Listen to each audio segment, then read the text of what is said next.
Ladies and gentlemen, buckle up. We're about to embark on a high-speed chase through over 2,000 years of British history. It's a story full of invasions, intrigue, and a lot of very determined people with equally determined hairdos. We'll meet Roman emperors, Viking raiders, rebellious monarchs, and more than a few people who got a little too carried away with power. So sit back, relax, and let's hop in the time machine to discover how this island became the United Kingdom we know today. Our story begins with the Romans, who considered Britain a mythical land sort of like Atlantis, but with more fog. That changed in 55 BC when Julius Caesar decided he needed a new island to conquer. Unfortunately for him, the Britons were not keen on becoming Roman subjects, so he had to settle for some awkward beach photos and head back home. Nearly a century later, Emperor Claudius had another go, and unlike Caesar, he actually stuck around, establishing Roman rule in Britain. Londinium, that's London to us, was born, complete with Roman baths, roads, and the British obsession with central heating. The Romans even took a liking to Stonehenge, although they couldn't quite figure out what to do with it. Maybe they thought it was an ancient game of rock, paper, scissors.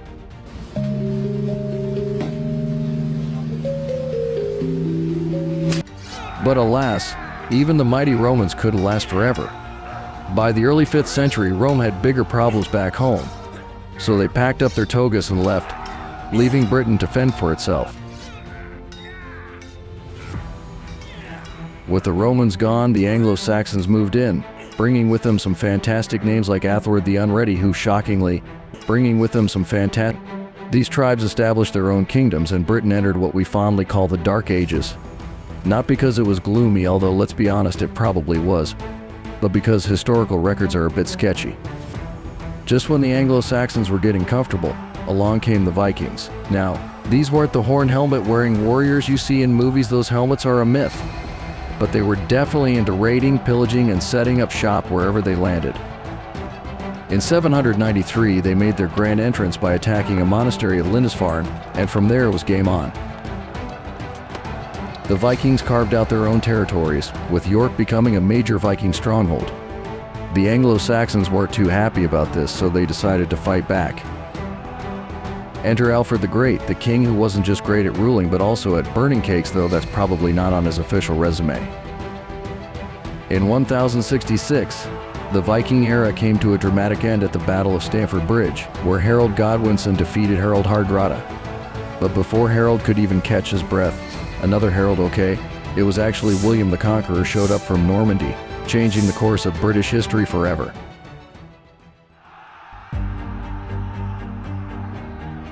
William the Conqueror won the Battle of Hastings in 1066, and with it, the English throne. He wasted no time in building castles because, let's face it, who doesn't love a good castle, and implementing the feudal system, which was basically a medieval pyramid scheme where peasants did all the work, and the nobles collected all the rewards.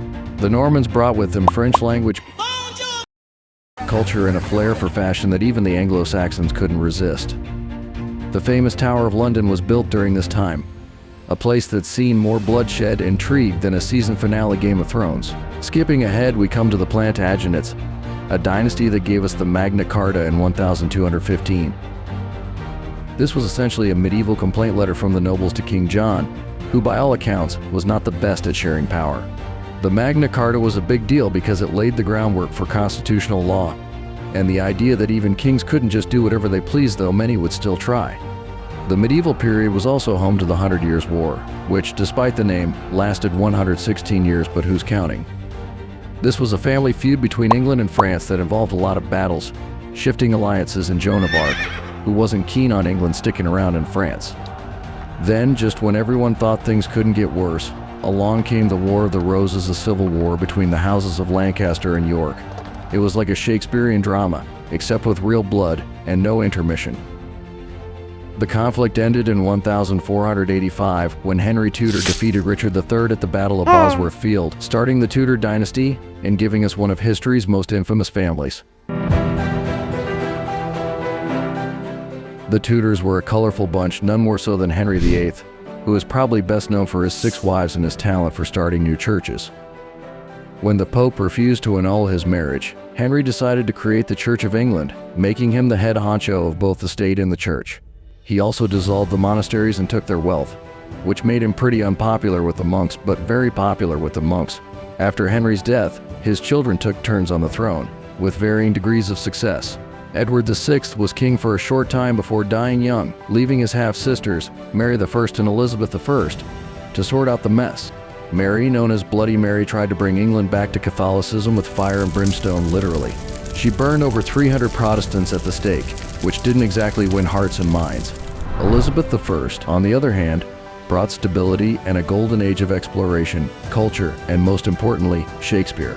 Under her reign, England defeated the Spanish Armada in 1588, thanks in part to some bad weather that England took full credit for.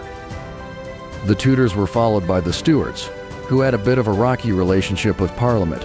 Things came to a head with Charles I, who believed in the divine right of kings, a fancy way of saying, I can do whatever I want.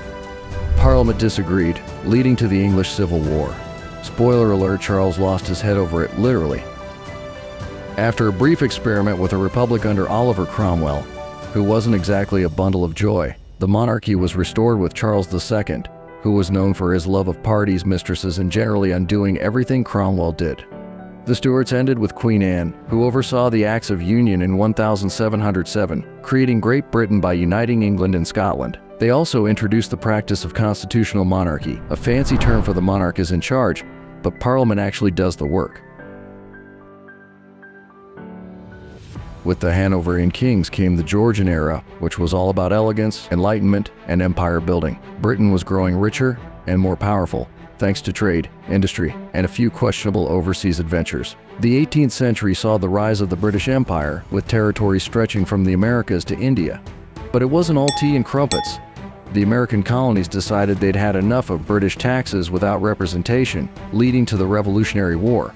King George III didn't take it well, but after a few rounds of "we're not paying your taxes anymore," he had to accept that America was out of the empire. Meanwhile, back in Britain, the Industrial Revolution was in full swing. Factories were popping up like mushrooms after a rainstorm, and steam engines were changing the way people worked and lived. Cities grew rapidly, and with them, the problems of urbanization like pollution, overcrowding, and a general sense of what have we done. Enter the Victorian era, named after Queen Victoria, who ruled for a whopping 63 years. Under her reign, the British Empire reached its zenith, with the famous saying, "The sun never sets on the British Empire."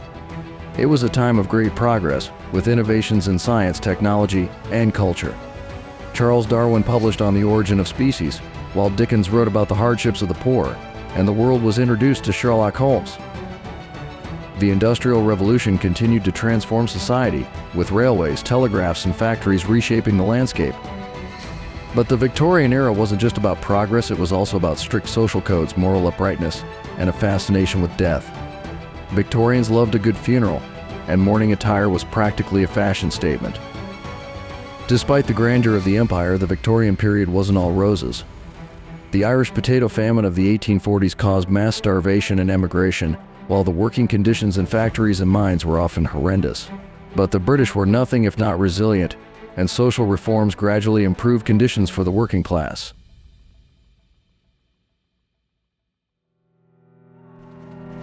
With the dawn of the 20th century, Britain was a global superpower, but the storm clouds of war were gathering. World War I, 1914 to 1918, was a brutal conflict that left millions dead and shattered the old world order. The war also marked the beginning of the end for the British Empire, as colonies began to push for independence. The interwar years were a time of economic hardship and political instability, leading to the rise of fascism in Europe. In 1939, Britain found itself at war again, this time against Nazi Germany. World War II was even more devastating than the first, but Britain, under the leadership of Winston Churchill, played a crucial role in the Allied victory. After the war, Britain was exhausted both economically and socially. The empire began to unravel, with India gaining independence in 1947 and other colonies following suit. At home, the Labour government established the National Health Service (NHS) and the welfare state, which transformed British society.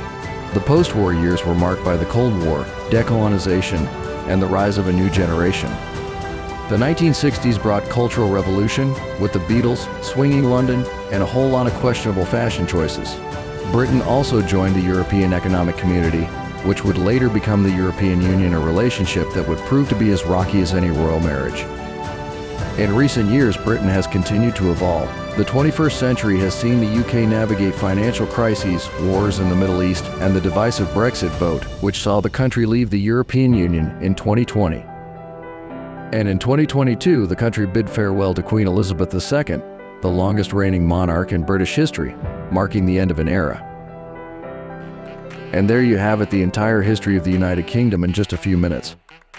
From Roman invaders to Brexit, from knights in shining armor to industrial magnates, this small island has seen it all. Through centuries of change, conflict, and creativity, Britain has left an indelible mark on the world. So the next time you sip a cup of tea, remember there's a whole lot of history in that little cup, and it's been quite the journey to get it there. Thank you for joining me on this whirlwind tour of British history. Now, if you'll excuse me, I'm off to have a nice, calming cup of tea myself, no sugar, please.